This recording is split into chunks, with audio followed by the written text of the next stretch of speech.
उनकी गहनता में अंतर आ जाए।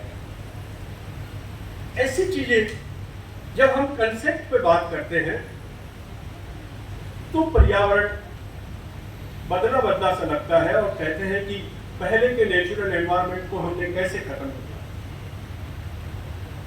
अभी मैं करंट पोजीशन देख रहा था कार्बन एमिशन की, जो होनोलुलु से हमेशा ऑब्जर्वेशन, अर्थ ऑब्जर्वेशन पर लगी हुई है, western part of this US के होनोलुलु में।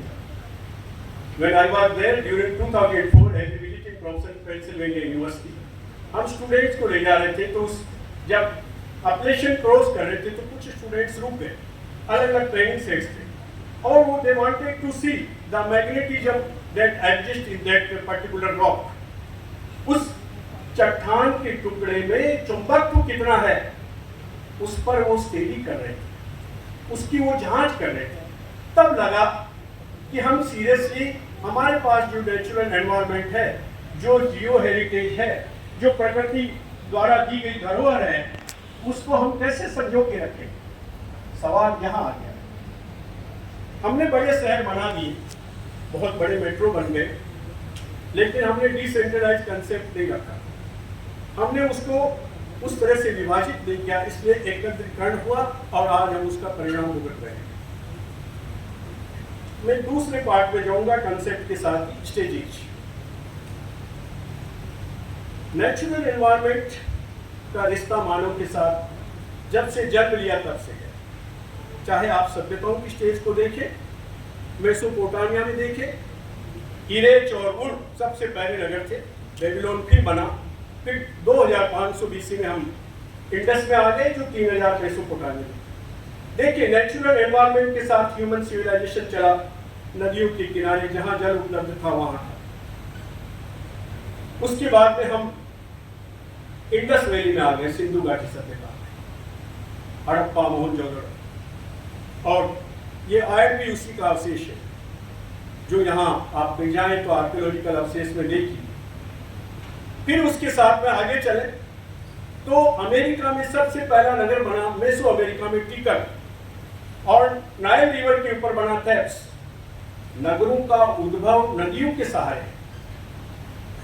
तो मानव और प्रकृति के संबंध में, नेचुरल एनवायरनमेंट में हम पले, हमारी परवरिश हुई। दूसरी स्टेज में आ जाइए, हमने वनों के साथ में संबंध जोड़े, उन वनों के साथ में रहना शुरू किया, जुर्मुट में अपनी झोपड़ियां बनाई, लेकिन रास्ते बनाना शुरू कर दिया, वहीं से नाता हमने प्रकृति से जोड़ा। थोड़ा थोड़ा आगे बढ़े, लेकिन रास्ते में हमने उनको, आग के आविष्कार ने सब कुछ नष्ट कर दिया, उन घने जंगलों को नष्ट करके रास्ते बनाए। We wanted to see the some paths to move one part to another. That was the main reason, and we destroyed that one. हम प्रकृति को उस समय डिस्ट्रॉय कर चुके। फिर एक साथ रहने की प्रवृत्ति है, और हम पहिए का आविष्कार के साथ आगे बढ़े, और जेम्स वाट के बाद तो सब कुछ दौड़ लग गई विश्व में, एक कॉर्नर से दूसरे को, और हम आगे बढ़ते गए। तीसरी स्टेज में हम पशुपालन के साथ बढ़े, चौथी स्टेज में हम एग्रीकल्चर डेवलपमेंट, और फिफ्थ में मॉडर्न टेक्नोलॉजी के साथ आगे बढ़ गए। और आने वाले टाइम में टेक्नोक्रेट से है, सूरज कहाँ उग रहा है और अस्ताचल कहाँ हो रहा है, इसमें हम पूरे विश्व को एक हाथ में, एक दौड़ में ले आए। क्या हम सस्टेनेबिलिटी में, इस दौड़ में कैसे बचे? That's the main reason. जाइए हम हेरिटेज पे, जो नीरज जी के मेन कंसेप्ट पे आ जाइए। रिसाइकलिंग कंसेप्ट है। ये सज्जनगढ़ की पहाड़ियां देखी, जितनी टॉप पहाड़ियां हैं अरावली की देखी, ऊपर के पार्ट टोटल चट्टानें चमकती हुई दिखाई दे रही है। उनके साथ जो रेड ऑक्साइड था, जो सॉइल थी जिसमें सोडियम नाइट्रेट सब था, वो बहकर झीलों की तली में आया, नदियों के सहारे बह के गया, और उस घुले हुए वाटर को जब आप पिकअप करके, you pick up 1 litre of the water in particular river stream, जाकर के वाटर चैनल से एक पानी का बीकर उठाइए, देखिए बरसात के जल को, थोड़ी देर रुकिए, उसमें कितनी घुली हुई मिट्टी जा रही है। क्यों जा रही है?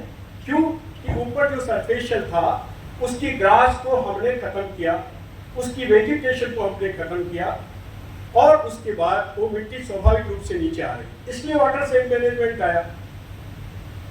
हमने प्रयास किए, लेकिन वो प्रयास बहुत विलंब हो चुका है। बहुत से वेस्टर्न कंट्रीज में ग्रीन है एरियाज, वुडलैंड है, नगर के बाहर निकलते ही वुडलैंड होती है, ग्रीन पैचेज होते हैं, गार्डन्स होते हैं। मध्ययुगीन काल में 1559 में उदय सिंह जी ने जब उदयपुर नगर की स्थापना की होगी तब सोचा होगा कि हमारे पास लेक्स भी चाहिए। थोड़े टाइम बाद गोपाल सिंह जी, सज्जन सिंह जी आए, उन्होंने सोचा कि शहर के लिए ऑक्सीजन के लिए हमें गार्डन चाहिए, गुलाब बाग। वैसा गार्डन तो छोड़ो, हमने उस कंसेप्ट को ही खत्म कर दिया। न झील रही, न तालाब रहे, रूप सागर पे कॉलोनी बना दी। जितनी जो रिवर स्ट्रीम थी छोटे छोटे नेचुरल, और हम एज ए ज्योग्राफर अब हमें बुलाते हैं।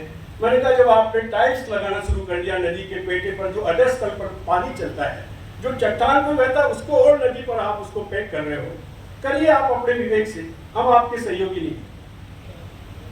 तो हम लोग उस रिवर के अस्तित्व को बचाने के लिए और उसको सीमेंटेड कर रहे हैं, जबकि उसके नेचुरल फ्लो को पैक कर चुके, उस पर मकान बन चुके। कहाँ जा रहे हैं?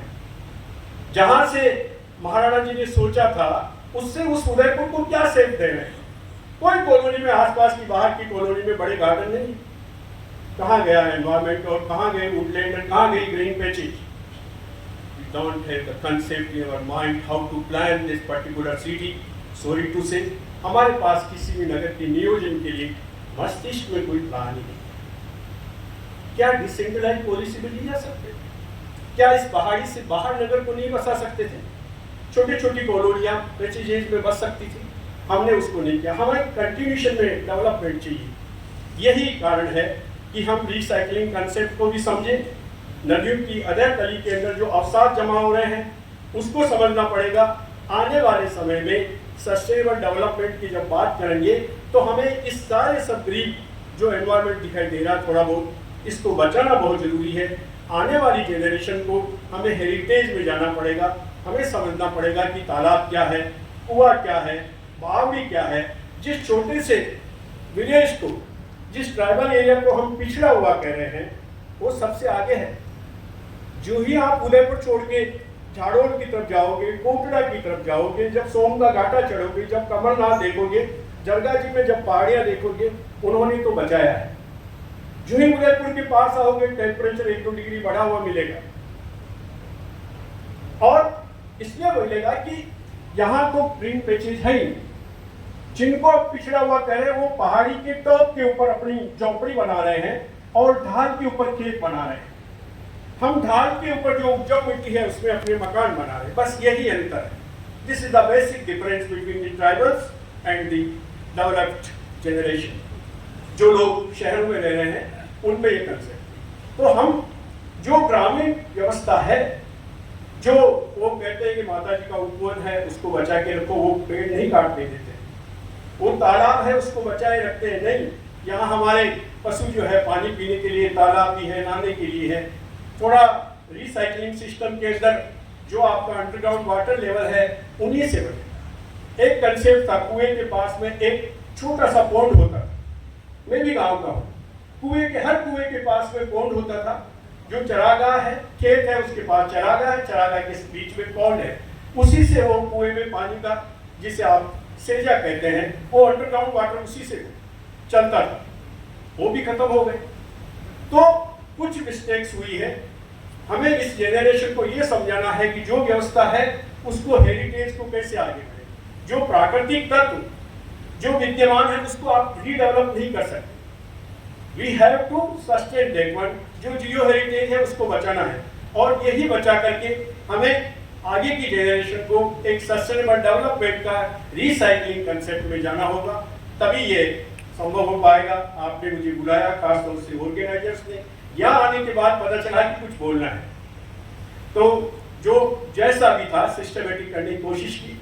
और मैंने प्रिंसिपल साहब को बोला है कि व्हेनेवर यू कॉल, जब ग्लोबल वार्मिंग की बात है, क्लाइमेट चेंज की बात है, ऐसे अवसर के ऊपर आप जब भी याद करेंगे मैं आपके बीच होऊंगा। धन्यवाद। आप सबने सुना। 5